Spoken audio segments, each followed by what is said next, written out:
Hey everybody, what's up? Porsche here coming from the Inside Out Incorporated. Tonight we're going to be presenting the Ricky D. Godfrey story. So let's jump right in. It's kind of long, but it's very interesting. So Ricky starts off by writing, Wrongfully convicted man seeks true justice. I continue to sit inside of this atrocious miscarriage of justice. It's clear that I have become invisible as my story continues to be swept under the rug and my voice ignored with statements made from those who swore under oath to perform the duties as an attorney in good faith. I recognize the great injustice done in Ricky Godfrey's case, or having investigated Ricky's case. I believe that he likely did not commit the crime for which he has been imprisoned these many years. I have represented many people convicted of murder. Ricky Godfrey is one of a very small handful indeed. I could count them on fingers of one hand and still have some left over, about whom I would be prepared to say that I find it very troubling that so many have taken on the position to suppress the truth rather than take on the consequence of telling the truth so that in doing so an innocent man can be exonerated and due justice can be served. For to sit quietly and not do anything about it simply proves that one is in part of the injustice carried out against me. The late great Johnny Cochran said it best in his national bestseller, A Lawyer's Life. Money plays the most important role in the criminal justice system of the United States of America. There is no question that minorities are treated differently by the system than white people. There is racism within the system. There is tremendous unfairness. Not only do I believe this statement to be true, I also believe that it is a powerful statement, and by the time you finish reading my bio, you'll come to understand hopefully why I feel that this statement is both true and powerful. Page 2. I am a minority and I come from a very impoverished background. I did not grow up privileged, I grew up poor in the ghetto. No matter a person's background or how they grew up, I believe that it is an outright travesty when an act of injustice takes place, and yet those who can make the difference in correcting such choose to turn a blind eye as if it does not exist. In sharing my truth with you, I pray that the help I'm screaming at the top of my lungs for finally becomes available for me and my family, and that this injustice will be rectified so that my exoneration can become an important part of my testimony. It was 4 months and 4 days after my 18th birthday when I was arrested and erroneously charged with second-degree attempted robbery and first-degree murder, a crime that I did not commit. By the age of 19, I would be wrongfully convicted, sentenced to the cruel and unusual punishment of life without the possibility of parole, plus 7 years for the special circumstance that was alleged, and hauled off to prison. The 7-year term was permanently stayed on direct appeal in 1995, while the LWOP term was affirmed.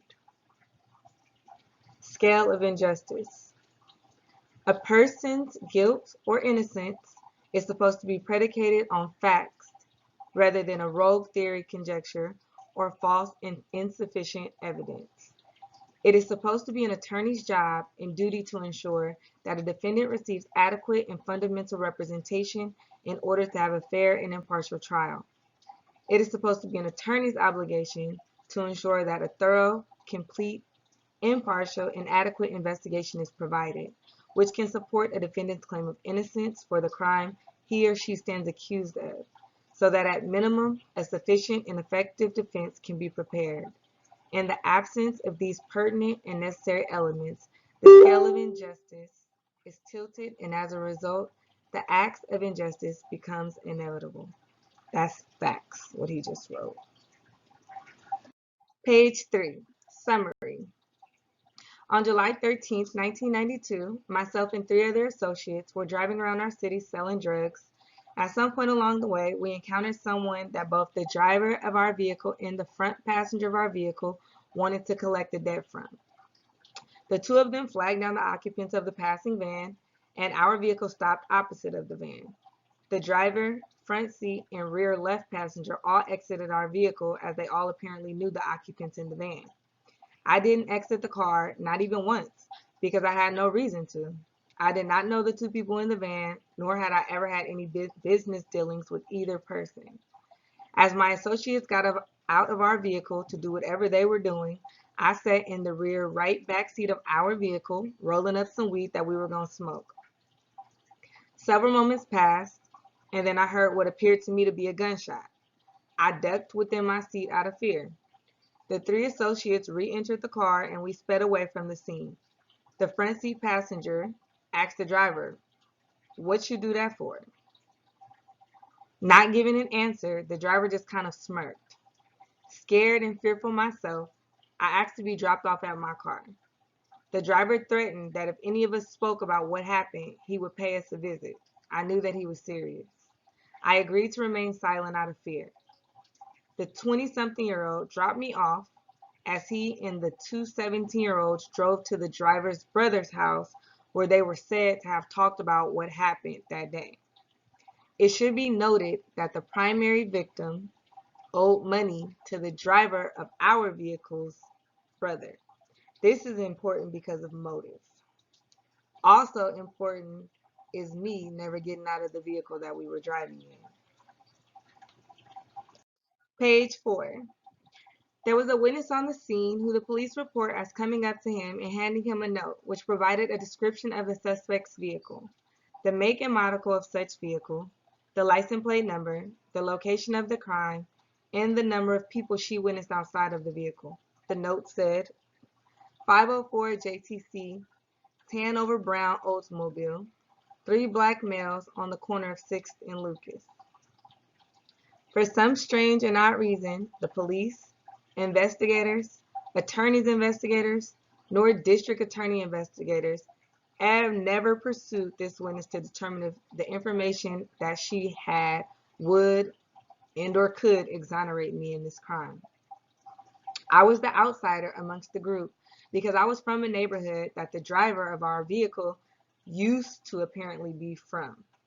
Someone from the neighborhood had shot him previously, and his ill will towards people from that area gave him the motive to blame me for what he himself had done.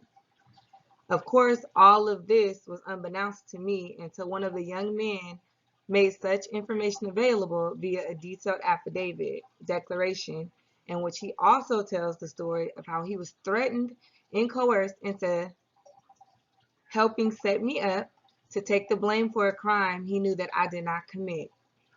The rear left backseat passenger later testified at trial that while he initially said that he did not know who the masked gunman was who fired the single shot that fatally injured the victim, changed his story because the police threatened and coerced him into blaming me, stating they told him that if he didn't say that Ricky did it, they would arrest and charge him with the crime instead. He said what they wanted him to say. The police report reflects this fact. Page 5. Evidence used to convict me.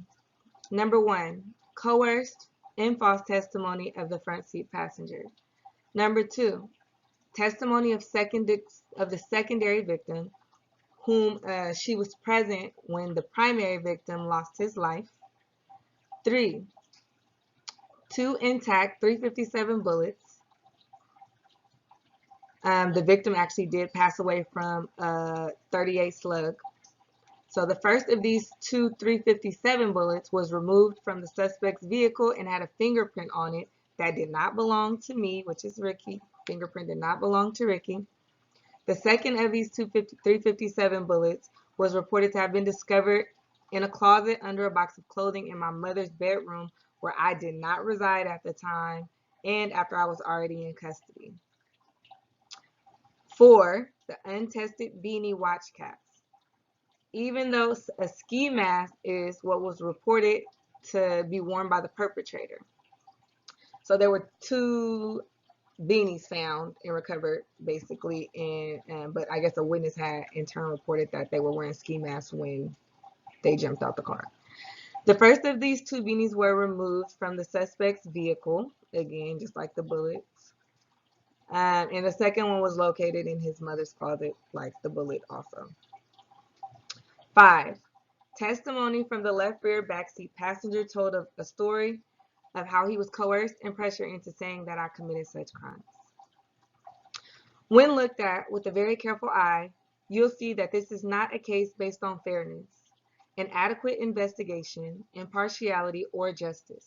In fact, it is a case based on the total opposite of such.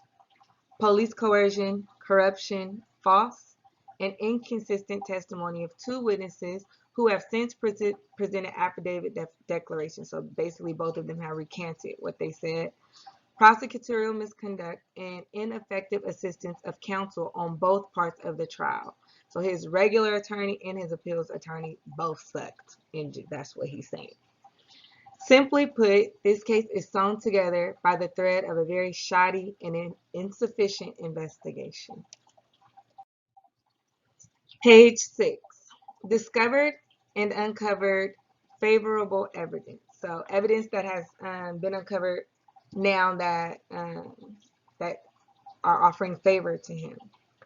Number 1, the declaration of the witness saying that he helped get an innocent man convicted. Number 2, the declaration of the witness who says that she is worried that she may have identified the wrong person who killed her friend. So that's the person who was actually in the car with the victim when he was murdered. She has stated that she's not sure that she identified the correct person. Number 3, the suspect's car was never seized or impounded as a part of the crime investigation. It was briefly searched, fingerprinted, and photographed before being left to the custody of the true perpetrator. No ballistics were conducted on the vehicle in order to determine whether the perpetrator touched in the car, something that could and would have clearly exonerated me as being the accused. So basically saying if they would have done ballistics on the vehicle, it would have showed maybe traces of gunpowder in the front seat, back seat, wherever, which would have then cleared him, as he's saying he had no contact with any kind of gun or the crime scene itself. 4, the 2 .357 unexpended live rounds were introduced into evidence against me to suggest that I was the person responsible for the crime, but the victim died from a .38 slug. And even though neither of the bullets had anything to do with me, testimony was given that the results were inconclusive and that the bullets were the same as the .38 slug that the victim died from. Also, which is number 5, a fingerprint was recovered from the .357 bullet that was removed from the suspect's vehicle. Prosecutors never revealed to the defense who the fingerprint belonged to. 6, the appellant attorney failed to raise any of these claims on my appeal. She didn't possess any of the trial files, and she didn't have the files to do so. So she never raised any of these topics because she didn't have the files, which basically means he was not represented properly on his appeal. Number 7, although testimony revealed that a ski mask was worn, 2 watch cap beanies were used in place as evidence. No testing of these beanies were ever conducted. So yes, if you have a ski mask over your face, they can conduct tests on them for DNA, all sorts of things, and that stuff is stored. These particular beanies that were not ski masks were used against him, and they were never tested, which also clearly would have been able to help him if DNA or something like that was taken off of them. Number 8, the trial attorney failed to call witnesses who could have testified to the fact that 3 people got out of the suspect's vehicle and not 4. Page 7. So Ricky concludes by saying, having shared with you a glimpse of injustice bestowed upon me, resulting in a wrongful conviction, I pray that you will reach out to me for the purpose of assisting me with bringing about true justice so that I'm completely exonerated from this crime that I stand 100% innocent of. I am seeking legal assistance and legal book donations. Thank you, and may God bless you. Ricky D. Godfrey, CDCR number J02560, resides in California State Prison, Solano, P.O. Box 4000, Vacaville, California 95696. For anybody who's looking to support Ricky with the legal assistance or legal book donations that he is asking for any other way, he can be reached at the address just given, or you can reach out to me and I can connect you with his wife. Everybody, please remember to check out the website from-theinside-out.com, our Facebook, Instagram, Twitter, and our YouTube channel. All of our tag names will be on the following page.